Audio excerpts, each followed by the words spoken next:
Simpleng merienda pero sosyal ang dating. Hindi lang ito pang merienda, pwede rin ito pang ulam. Ang simpleng pansit canton, mas pina-level up at mas pinasarap. Magpainit lang tayo ng tubig para sa ating pansit canton. 2 pack ng pansit canton ang ginamit natin dito. Pakuluan lang natin ito ng mga ilang minuto, depende sa lakas ng apoy natin. At ayan na, luto na ang ating pansit canton, kaya pwede na natin ito hanguin at ilagay lang natin ito sa strainer. At dito sa ating kawali, ilagay na natin ang mantika na seasoning ng ating pansit canton.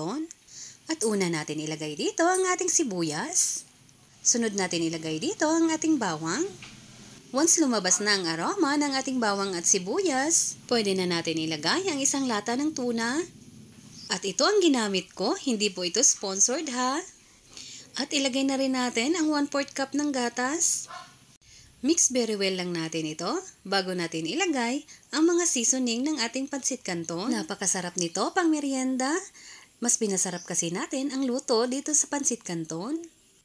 At mix very well lang natin ulit ito bago natin ilagay ang pansit canton na pinakuluan natin kanina.